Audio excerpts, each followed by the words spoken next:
Fala pessoal, nós vamos continuar aqui a nossa série de vídeos sobre Smart Contracts. Hoje um pouquinho diferente, que a gente não vai codar em Solidity, a gente vai começar a fazer uma implementação de uma marketplace, né, uma parte de uma marketplace. Eu vou usar um projeto que eu já estou fazendo que mexe com a parte de Web3, né, para mostrar para vocês como é que implementa essas funcionalidades, algumas delas, né? Mas primeiro aí, editor, solta a vinheta aí.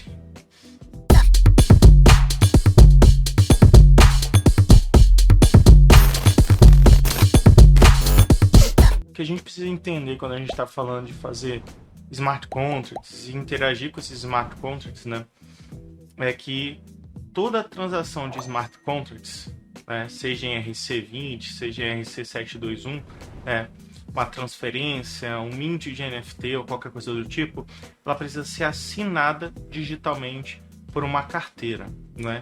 Então, já que a gente precisa de uma carteira para realizar a assinatura daquela função específica que está sendo demandada por Smart Contracts, nada mais importante do que aprender a fazer a comunicação com essas carteiras. Aqui no caso eu estou mostrando para vocês um projeto que eu estou fazendo, eu sou Crypto, em breve a gente vai soltar ele aí no mercado e vocês vão conhecer publicamente. E basicamente Sou Crypto vai ser uma ferramenta para você poder comprar NFTs, mintar NFTs igual é o OpenSea, focado num público específico. E aí uma das funcionalidades, obviamente, que precisa ter dentro desse sistema é a conexão das carteiras, né?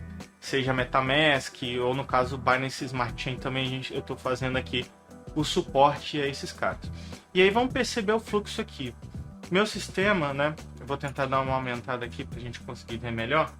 Eu tenho a funcionalidade para mim fazer a conexão pela MetaMask e aqui no caso interação dos contratos que estão em ETH, ETC, Mantic, Polygon, né? Mantic é da Polygon, poderia ser feita através dessa carteira MetaMask, né? Nesse momento eu só fiz a integração com a MetaMask, não fiz com as outras carteiras, tem diversas outras carteiras.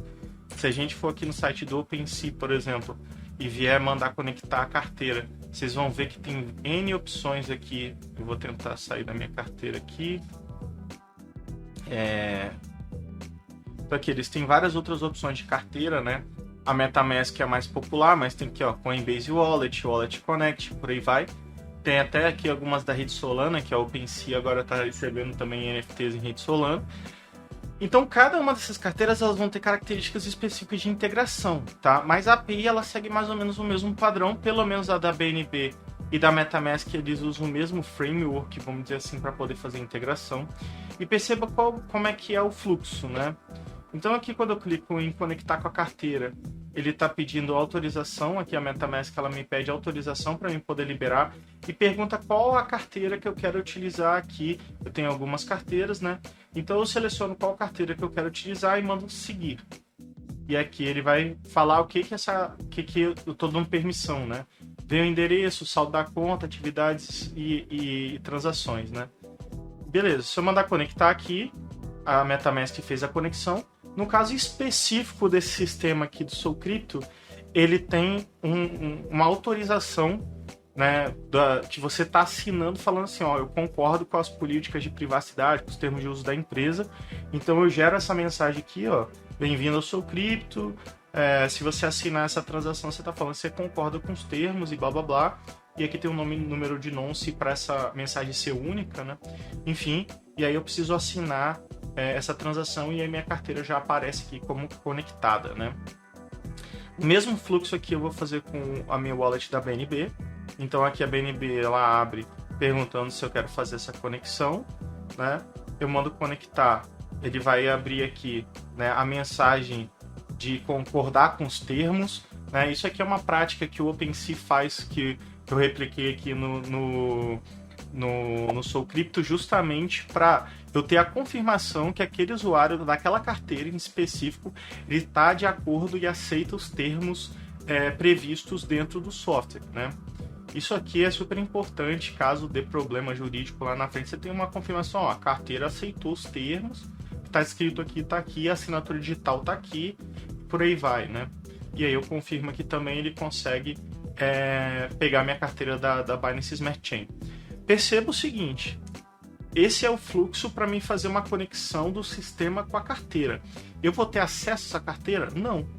Eu só tenho autorização, né? Eu sei qual é a carteira. Caso esse usuário volte no site posteriormente, eu tenho essa conexão. É como se fosse um login, né? Isso não quer dizer que eu tenho acesso à carteira. Toda vez que eu preciso que a carteira faça alguma coisa, assinar uma transferência ou mintar uma NFT, a MetaMask ela vai ser requerida, né? Ou a Binance Wallet vai ser requerida, e a pessoa precisa fazer, assinar aquela transação. E é assim que funciona o fluxo. Nenhum site que você está plugando a sua MetaMask, ela tem acesso direto à sua carteira. Ela não consegue fazer nada sem a sua autorização, tá? E aí vamos para o código aqui agora, que eu acho importante. Eu vou passar uma parte do código aqui para a gente conseguir entender, tá? Eu estou usando o framework Web3, tá? Que é o framework mais padrão aí para você mexer com cripto, principalmente sistemas relacionados a Ethereum. Existe esse framework Web3 que foi desenvolvido pela equipe do Ethereum. Então vamos lá. Primeira coisa que eu preciso saber de tudo, né? Que é essas duas funções aqui. Eu tenho a MetaMask e a Binance Smart Chain, a Binance Wallet, instalada no browser, né? Como é que eu faço para saber isso? E a gente consegue pegar utilizando essas funções aqui. Window.ethereum, window.ethereum.isMetaMask, eu consigo detectar se a pessoa tem a MetaMask instalada. E aí, se a pessoa já tem a MetaMask instalada, eu posso liberar o botão para ela clicar ali e conectar com a carteira dela. Se não tem a MetaMask instalada, o botão vai ficar desabilitado, e aí eu vou dar uma mensagem, ó, instala a MetaMask, entra nesse link aqui, blá blá blá. No caso da Binance Wallet já é um pouquinho diferente aqui, ó. Eu tenho uma outra função aqui, né, que é o Has Binance Wallet, que eu vou verificar se tem window.binancechain. Isso aqui é a forma como eu tenho para verificar se a pessoa tem a Binance Wallet instalada no navegador dela. Beleza. Bom, seguindo aqui, eu tenho algumas funções que vão verificar se essa carteira já está conectada de fato, né, já foi autorizada. Então, para isso, eu criei uma função aqui que vai verificar se eu tenho a carteira. Caso eu tenha a carteira, aqui no caso é da Binance, né?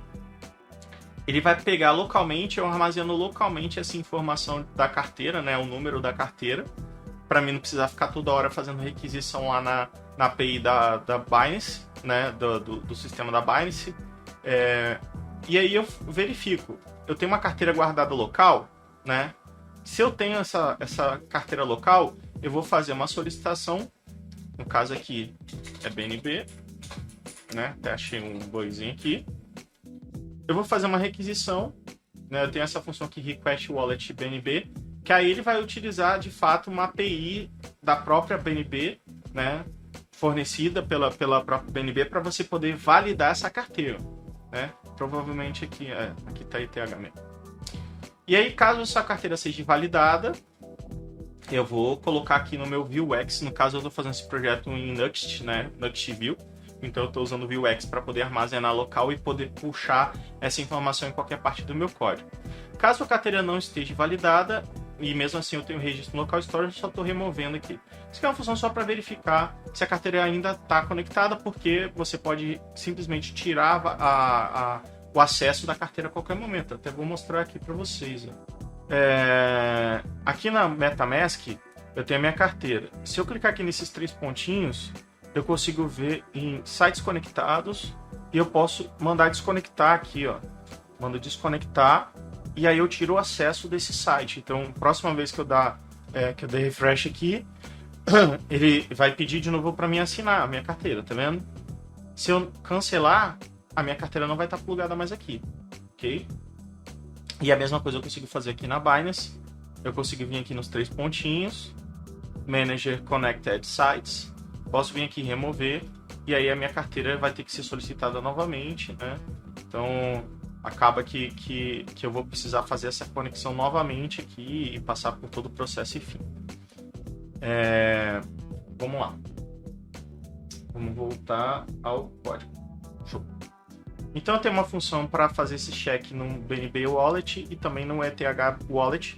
E aí no futuro, se eu tiver outros suportes a outras carteiras, né, vou ter que mexer nesse código aqui. Não nesse em específico, mas na parte de baixo ali.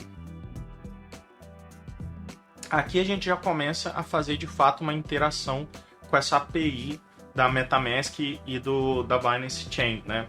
Então perceba aqui o seguinte, aqui no caso, eu vou fazer uma requisição para a MetaMask falando assim, cara, qual é a carteira que eu tenho que utilizar aqui quando for gerar as transactions, né? Quando eu for fazer uma transferência ou mintar uma NFT. Então aqui eu mando esse comando aqui, Ethereum, né, .request, e aqui eu mando esse comando aqui, método, né, ETH_request accounts, tá? Perceba que esse método é o mesmo método da Binance, tá? A Binance utiliza o mesmo framework, as mesmas requisições, os mesmos métodos, tudo, né? A única coisa que vai mudar é o endereçamento aqui, que no caso, em vez de ser Ethereum, o window.ethereum, você vai usar o window.binance chain, né? Binance Chain, e vai mandar esse mesmo request, exatamente o mesmo request. E aí o que a Binance, o que a MetaMask ou a Binance me retorna nessa requisição? Ela vai abrir aquela telinha, quando você dá OK naquela telinha, ela vai me retornar a função falando a lista de carteiras que eu autorizei, porque eu posso ter mais de uma carteira, né? Então se eu autorizei várias carteiras, eu vou liberar várias carteiras. Aqui no caso, eu vou pegar a primeira carteira da lista, né? E vou salvar no meu local storage para depois eu exibir ali naquele campinho e poder fazer qualquer outra coisa ali, anexar o wallet em algum registro que eu precise, por aí vai, né? E a mesma coisa que eu faço na Binance Chain. E aí percebam o seguinte, no nosso fluxo ali, depois que a pessoa autoriza, né? Depois que eu autorizo a conexão da minha wallet, eu ainda tenho que assinar aquele termo falando que eu estou de acordo com as políticas de privacidade, que é esse termozinho aqui, né? Tá, André, mas como é que você fez isso aqui, né? Essa mensagenzinha bonitinha aqui e tal, não sei o que, para você mandar assinar. Então vamos lá, vamos voltar aqui. Aqui no meu outro arquivo, que é aquela tela do My Wallet, eu tenho uma função que depois que eu conecto a carteira, né, eu gero essa mensagenzinha. Então perceba aqui, ó. Aqui no caso eu crio um noncezinho. Por que eu crio esse nonce, tá? Só para vocês entenderem. Eu quero que essa mensagem seja única. Então eu coloco um fator variável ali dentro, que cada vez que um usuário solicitar essa ativação, vamos dizer assim, ali da conta, né, que eu vou permissionar, eu vou ter uma mensagem única. O corpo da mensagem ele é o mesmo para todos os usuários. Essa parte aqui da mensagem ele é igual para todos os usuários. Mas esse nonce ele vai variar de acordo com cada usuário que está tentando fazer a assinatura desse termo, né? Então isso me dá um fator variável dentro da mensagem, que aí é difícil, provavelmente quase impossível de você gerar a mesma mensagem, a não ser que seja o proprietário da Private Key daquela carteirinha específica, né? E aí eu crio o escopo da mensagem aqui, aí eu coloco 100 tabulações aqui para a mensagem ficar padronizada bonitinha lá na hora de exibir. Eu poderia colocar qualquer tipo de texto aqui dentro, tá? E aqui eu só falo que você está concordando com os termos, né? Termo de uso e política de privacidade e tal. Aqui embaixo eu faço requisição da wallet, assim como eu faço lá na hora de fazer o plugin, né? Para saber se o wallet está de fato conectada. E aqui eu vou fazer uma assinatura da mensagem em ETH, então eu tenho essa função tanto para Ethereum quanto para BNB, tá? E aí, caso a wallet esteja ok e essa mensagem seja assinada com sucesso, eu mando essa informação para o meu servidor falando o seguinte, ó, essa conta está vinculada a essa wallet e está aqui a assinatura desse contrato que ele assinou, tá perfeito e tal, não sei o que. Eu até poderia fazer uma verificação se a wallet retornada de fato é quem assinou esse termo de uso. Provavelmente eu vou fazer isso em breve, né? E aí eu mando via Axios aqui para uma função da minha API que vai receber lá, ó, a wallet a mensagem, a assinatura. Isso eu consigo verificar também a assinatura lá do outro lado para ver se ela está correta, que existe forma de você verificar quem assinou aquela mensagem, né? E aqui é o token de autenticação, né? Da mensagem, né? O authorization, que a pessoa tem que estar logada para poder vincular a wallet, né? Se você, mas pô, para que o cara precisa estar logado? O SouCrypto é uma ferramenta que tem muito mais funcionalidades do que só a parte de cripto, né? Então, eu preciso ter um login da pessoa, com um e-mail, com tudo mais, para poder fazer algumas funcionalidades funcionar, vamos dizer assim, né? Algumas funcionalidades internas do sistema precisa do e-mail, precisa do telefone e tal, então precisa ter esse cadastro, né? Fora que, obviamente, que em breve a gente vai ter KYC em tudo que for coisas de cripto aqui no Brasil. Então, isso é uma forma de fazer o primeiro estágio, vamos dizer assim, de segurança do KYC ali, de você ter as informações de quem é pertencente àquela carteira. Então, basicamente o que eu tenho feito é ter esses dados, né, armazenados com toda a segurança, né? São dados criptografados, se alguém roubar banco de dados não vai conseguir pegar nada. Existem centenas de métodos de validações ali para poder salvar essas informações de forma segura, né? E aí, onde que está o mistério aqui dessa assinatura do contrato? É nessa função aqui da assinatura. Então aqui é a primeira vez que a gente vai começar a ver aqui o framework Web3, né, sendo utilizado.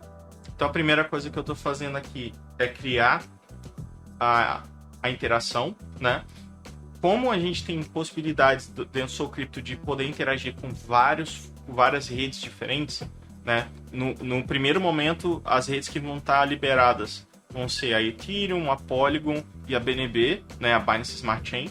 Então eu faço uma conexão direto, né, na MetaMask ou na Binance Wallet, utilizando o framework Web3. Então eu falo assim, o Web3 se conecta lá na MetaMask. Então toda vez que você for fazer uma interação, você vai fazer via MetaMask. O Web3 ele pode funcionar, você pode colocar aqui para ele mandar a comunicação direto para a rede. Você pode colocar aqui, por exemplo, o endereço da rede da Binance e já fazer requisição direto lá na rede da Binance, tá? Então aqui no meu caso em específico, eu preciso que essa assinatura ela seja feita pela MetaMask. Então aqui eu plugo a MetaMask, crio aqui uma constante de interação e aqui eu faço um get account, né? Vou pegar quais são as carteiras que estão liberadas para mim poder interagir, né? E eu vou fazer essa solicitação de assinatura. Então veja, eu mando aqui o comando .eth.personal.sing. Então eu preciso que essa pessoa assine essa mensagem que eu estou enviando. E perceba, a MetaMask, né, assim como a maioria das coisas dentro de blockchain, normalmente o que a gente envia é um buffer, né, um binário, né? Quando eu preciso enviar uma mensagem em texto, eu preciso especificar, from UTF-8 message. Se eu não colocar isso daqui, a MetaMask não consegue entender que isso é um texto. Ela vai achar que é um buffer qualquer aleatório e provavelmente vai dar erro, tá? Então aqui eu tive que pegar a mensagem que eu estou mandando, transformar aqui.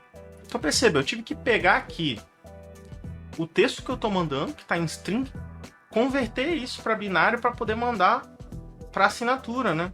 Então quem faz essa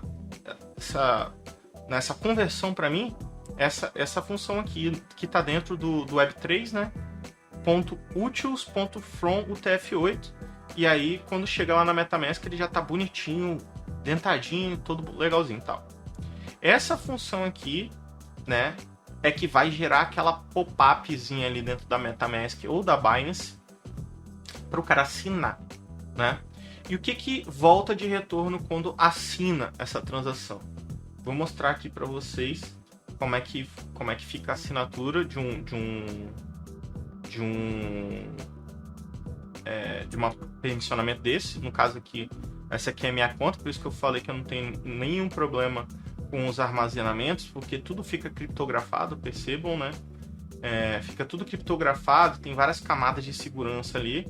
Então, se alguém acessar esse banco de dados aqui, não vai ter absolutamente nada com o que fazer com essas informações, né? E aí, quando é gerada uma assinatura, essa assinatura ela fica aqui armazenada dentro de profile. Aqui a gente nem consegue ver, na verdade, porque está tudo criptografado, né? Só para a gente conseguir ver como é que fica essa assinatura depois do processo, eu vou colocar aqui, vou fazer uma modificação aqui rapidinho no código, tá? Que aí eu até vou colocar aqui o return do mesmo jeito, para não dar problema no nosso código. E aqui eu vou dar um console log, né, da nossa assinatura, para vocês conseguirem dar uma olhada legal aqui. Deixa eu só corrigir um outro problema aqui.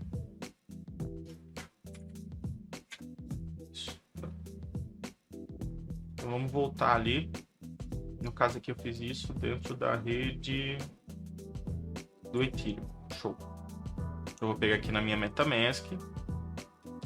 Vou pegar aqui em sites conectados, vou desconectar, né?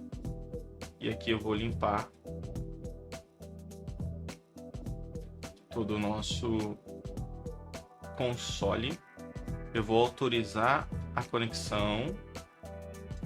Ok. Ó, isso aqui é até um bug que eu preciso corrigir.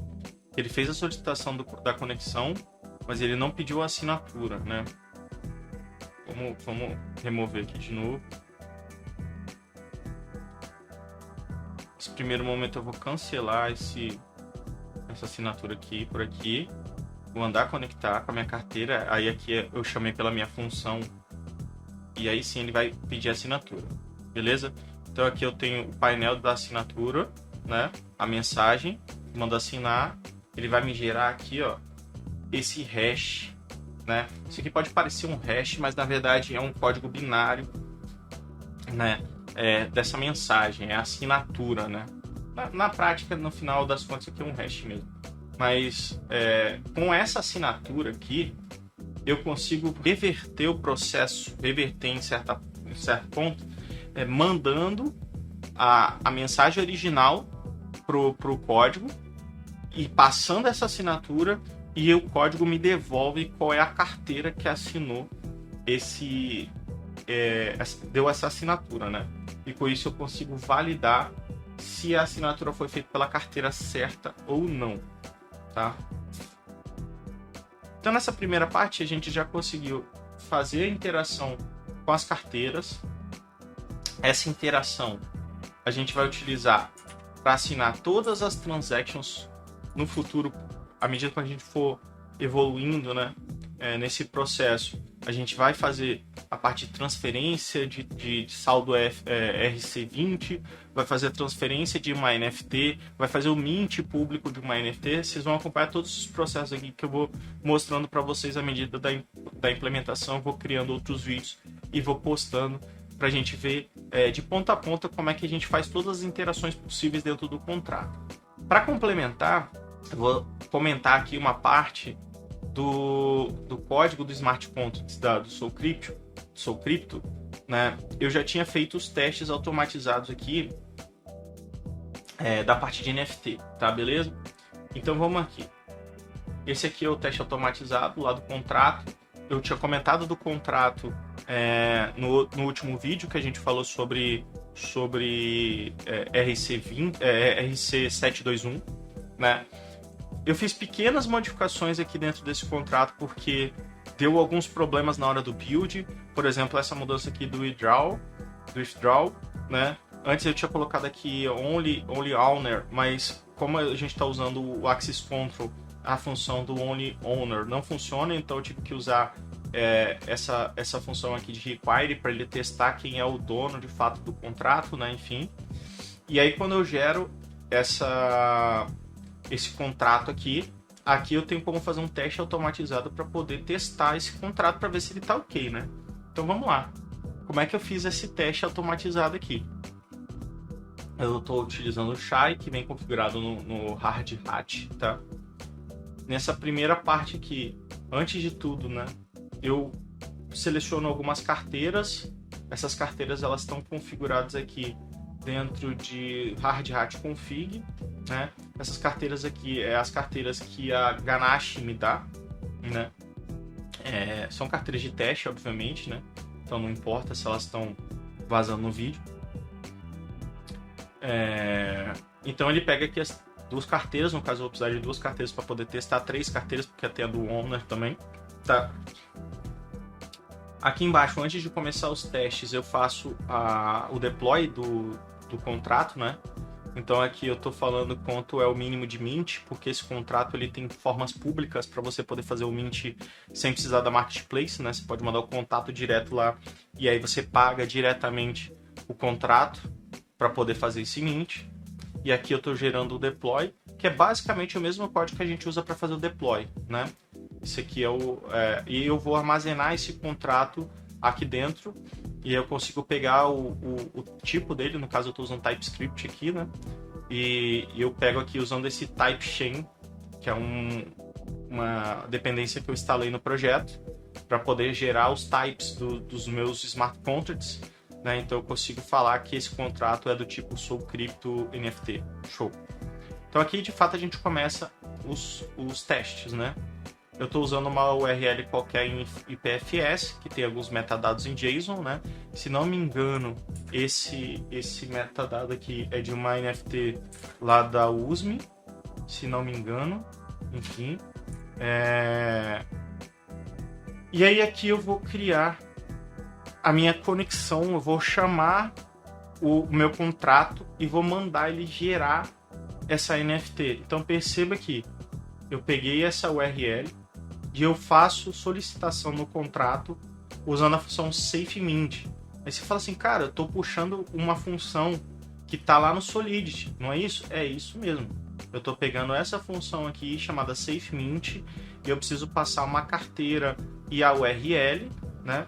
E aqui eu estou passando a carteira, né? Do caso do dono, porque eu estou mintando para alguém, né? Essa função ela me dá essa possibilidade de eu especificar para quem que eu estou mintando essa NFT. E aqui eu passo a URL. E aí perceba, essa função aqui ela vai gerar uma ordem de transaction, tá? Então isso vai ser mandado para a blockchain, vai criar uma TX. Essa TX ela precisa ser validada, né? Então você recebe um código de identificação dessa transaction que você enviou. E aí você precisa esperar a blockchain terminar esse processamento para depois voltar e consolidar isso, caso você queira consolidar isso dentro de um banco de dados, alguma coisa do tipo. E aí a minha dica para quem está começando a mexer com essa parte, né? Quando você gerar o TX, já manda o TX para o banco de dados. Por quê?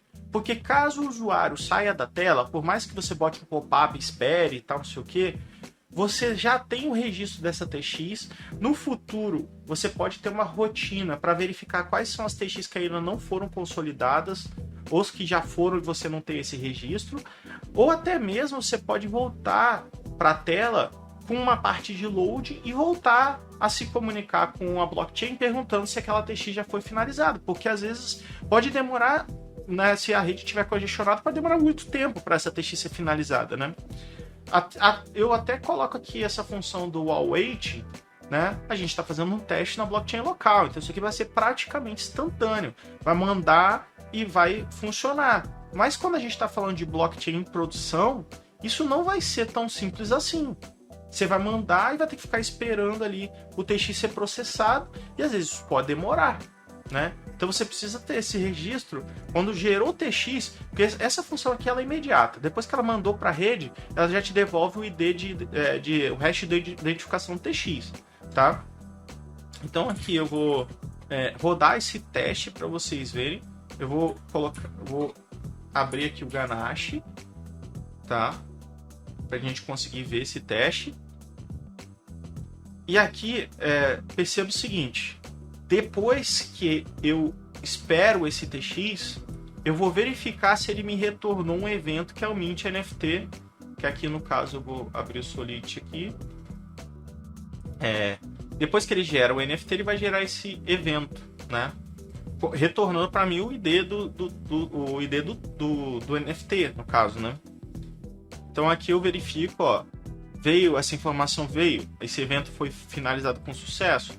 Se foi finalizado, aí eu vou verificar, beleza, qual é a URL desse smart contracts, né? Eu puxo aqui pelo número do evento, o evento que me retornou, ele vai me retornar o ID dessa NFT, e aí eu mando de novo pro contrato, tipo, me fala aí qual é a URL desse NFT.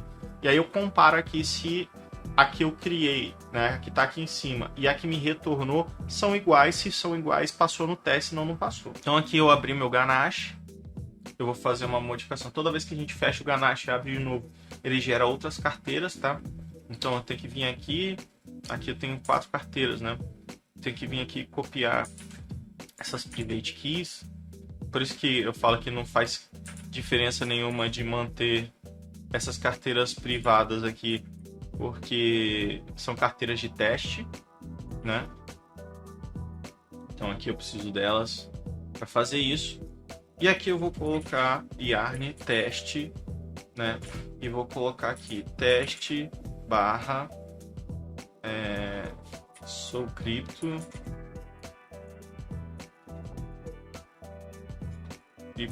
NFT. A gente roda teste. A gente roda aqui esses testes, né? E aí a gente vai ver o comportamento acontecendo aqui em tempo real. Perceba, o saldo das carteiras está tudo equilibrado ali, né? Todos têm 100 Ethereum e tal. E ali ele vai começar a fazer o processamento, vai compilar o nosso contrato, vai mandar o contrato para a blockchain, vai fazer todas as funções do teste que precisa e vai trazer para a gente um relatório de tudo que aconteceu ali, se passou no teste, se não passou, né? Vamos lá. Ó, acabou de mandar o contrato, esperar aqui finalizar o teste, né?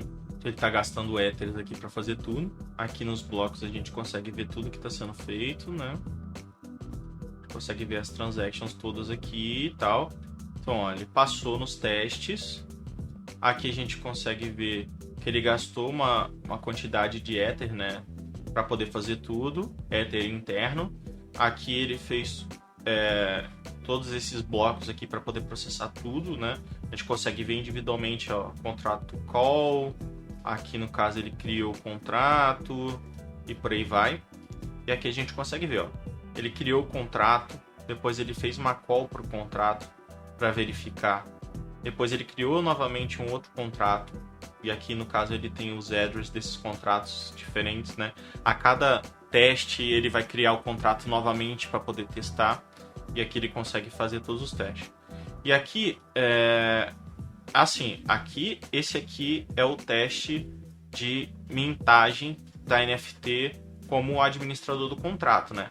E aqui embaixo eu tenho um outro teste que é da mintagem pública. Então eu gero o mesmo NFT, né, com o mesmo a mesma URL de metadados. Aqui no caso eu tenho que passar esse valor para fazer a mintagem. No caso do contrato original eu coloquei o pré-mint com valor de 0.01 Ethereum, né? E aqui o TX muda um pouco, eu estou usando a função public mint, eu já não passo uma address, que o contrato vai ser gerado na carteira de quem está pagando, né? E aqui eu tenho que botar esse parâmetro value passando 0.1 Ethereum. Ah, mas só que aqui eu não estou vendo o mesmo comportamento que tem na MetaMask, que eu preciso aprovar e tal. Sim, porque aqui o hard hat ele já está com a private key para poder fazer isso. Então ele não precisa de que você autorize manualmente, né? A private key ela está configurada lá no arquivo de configuração. Então essa chave aqui ela dá a possibilidade do sistema poder fazer a assinatura sozinho. Ela não precisa de você, né? Por isso que proteger a sua private key é tão importante, porque quem tem a private key consegue fazer tudo de assinatura, de transferência e tudo mais, tá? E aqui para baixo tem o mesmo comportamento da outra função, né? Vai esperar o TX, aqui no caso ele gera o TX, aqui eu vou esperar esse TX ser finalizado, eu verifico se teve um mint de fato dessa NFT, depois eu só verifico se essa NFT é igual à NFT que eu gerei. Então, basicamente, perceba, não é tão difícil assim de entender. É uma chamada de função, é uma chamada de API na prática, né? Essa API, eu já falei que as blockchains, normalmente elas têm APIs em RPC, em WebSocket e tal. O que pega às vezes são os detalhes, que às vezes você vai precisar de uma função dessa, tipo, ó, por que eu preciso da função parse units aqui?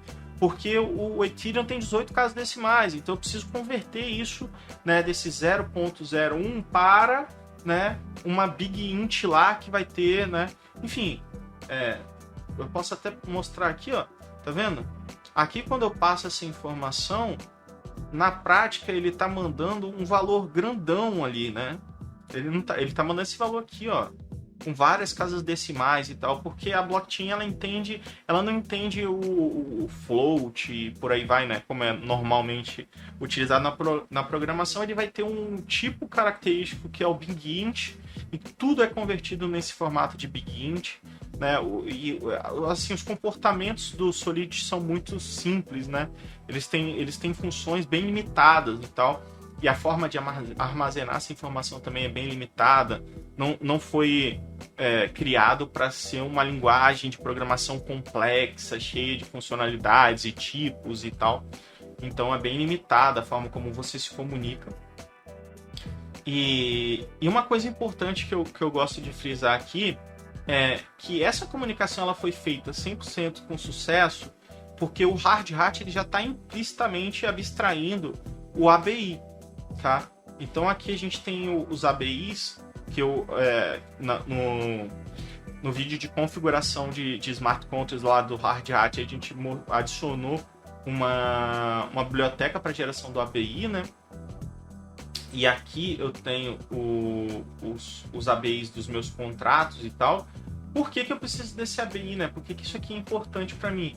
Porque sem isso daqui eu não tenho como passar para os frameworks quais são as funções que tem dentro desses smart contracts. Aqui você perceba, ele vai falar quais são os inputs possíveis, né? Quais são os tipos desses inputs e tal. E esse ABI aqui, ele vai ser requerido por qualquer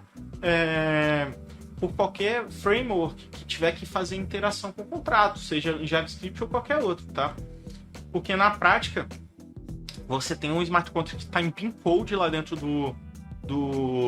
da blockchain e você não sabe quais são as funções que tem ali dentro daquele contrato, né? Tem uma forma que eu acho super legal de conseguir ver na prática aqui sobre smart contracts, né? Entrando aqui dentro do site do Etherscan, tá? Por quê? Porque aqui dentro do Etherscan a gente consegue ver os contratos, como é que eles estão escritos, né? Qual tecnologia que usa. Então, por exemplo, ó, vamos ver aqui um contrato, sei lá, desses Monkins aqui. Eu consigo vir aqui dentro do contrato, ó, ele está me mostrando esses smart contracts. Aqui eu consigo ver, vou até aumentar aqui, né? Tem um selinho verde aqui do contrato, né? E aqui dentro desse contrato eu consigo ver como é que ele foi escrito, ó. Monkin.sol, Monkin também está utilizando o OpenZeppelin, olha só.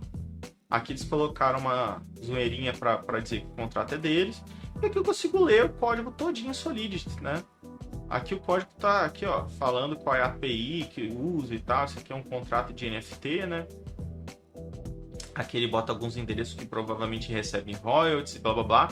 E aí depois eu consigo ver todos os scripts que eles utilizaram em Solidity. Aqui embaixo, no finalzinho, vai ter o contract ABI, ó. Aqui que tem todas as informações de input e output desse contrato. E esse aqui é o bin code, tá? Que está anexado lá dentro da blockchain. Então, na prática, o que o sistema faz quando você vai anexar esse código na blockchain? Ele vai pegar esse contrato em Solidity, todas as dependências que são atreladas a esse contrato, perceba, né? Tem várias dependências aqui. Ele vai pegar isso tudo, botar num arquivo só, tá? E aí ele vai pegar e vai criar esse bytecode aqui, esse bin code, né? Desse Solidity, tá? Esse bin code usa LLVM para fazer isso, obviamente, né? Depois, quem vai processar essas informações aqui quando você faz alguma call para esse contrato são as chamadas EVMs. As EVMs eles têm capacidade de pegar esse bytecode, verificar a solicitação que você mandou de interação com esse contrato através desses inputs de interfaces aqui do ABI. Então você passa para a blockchain falando, ó, eu preciso fazer X interações aqui com o contrato.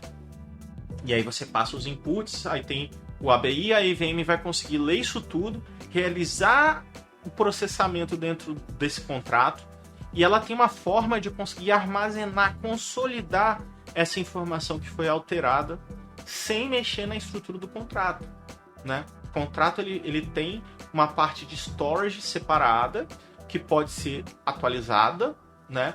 E perceba, essa storage ela pode ser acumulada, mas ela não pode ser removida, tá? Não existe como você remover um registro dessa storage. Depois que ela foi inserida, ela nunca mais vai poder ser editada ou deletada, tá? Até existe uma forma de digitar, mas é mais complexo do que parece, tá? E aí, essa storage ela fica isolada do contrato, e por isso que você paga uma taxa toda vez que você vai fazer uma mintagem de NFT, por exemplo. Porque na prática você precisa gerar um novo registro anexado a esse storage, e a blockchain, a network precisa gerar um escopo daquele estado do contrato naquele momento. Então você paga uma taxa para poder mandar essa informação. A blockchain ela sempre vai cobrar por inserções, né? Consolidações. E a pesquisa ela é gratuita. Então você pode pesquisar o quanto você quiser dentro do smart contract, dentro da blockchain. Não vai ter custo, mas você gerar um dado para ser consolidado na rede, você vai precisar pagar, né? Então assim, toda vez que vocês tiverem uma curiosidade aqui, vocês vão ver que a maioria dos contratos, eles são abertos, eles são enviados aqui para a Etherscan. Então, pô, eu quero ver como é que é o smart contract do Axie Infinity. Tá lá, tá aberto. Você pode ver o código. Eu quero ver o código da Uniswap. Tá aberto. Você pode vir aqui abrir. É a mesma coisa do HTML para web. Você consegue ver e não existe uma forma de mascarar. Assim, pelo menos eu nunca vi um contrato que esses códigos em Solidity estão mascarados. Não, eles são assim justamente porque eles são auditáveis, né? É para ser auditável. Se você cria um smart contract todo embaralhado lá que ninguém consegue entender, que confiança que eu tenho que esse contrato tá certo?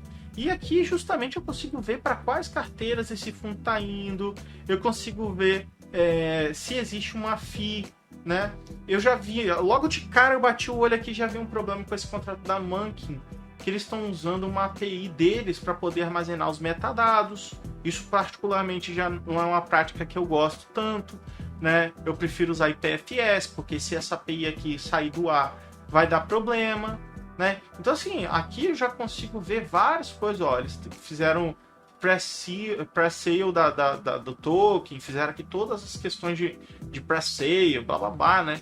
Então aqui ó, tem a função de draft deles para poder sacar o que está dentro do contrato, assim como eu expliquei quando a gente estava fazendo o contrato da SoulCrypto, né? Pelo menos quando eu estava comentando ali. Então, cara, eu consigo, não tem uma grande dificuldade, né? Para você conseguir fazer um smart contract, porque você vai pegar algum smart contract que já existe, vai olhar ali e como é que foi feito e vai ver quais são as funções que você precisa e tal, e vai botar dentro do seu contrato, né? E a maior parte dos contratos que eu vejo usa OpenZeppelin, muito raramente, em casos específicos de alguma DeFi e tal, que aí os caras criam um contrato do zero. Por enquanto, é isso. Eu vou ficando por aqui.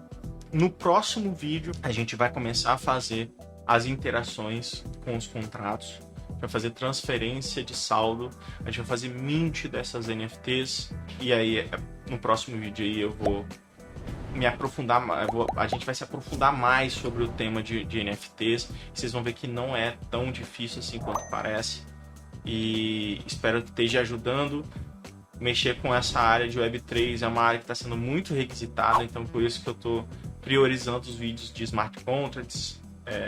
Tem vários outros vídeos que eu quero fazer que eu ainda estou deixando assim para poder lançar esse conteúdo aqui primeiro. Espero que você esteja gostando. Se você está gostando aí do conteúdo, manda para seus amigos aí, dá uma moral pra gente. E eu vou ficando por aqui. Valeu, até mais.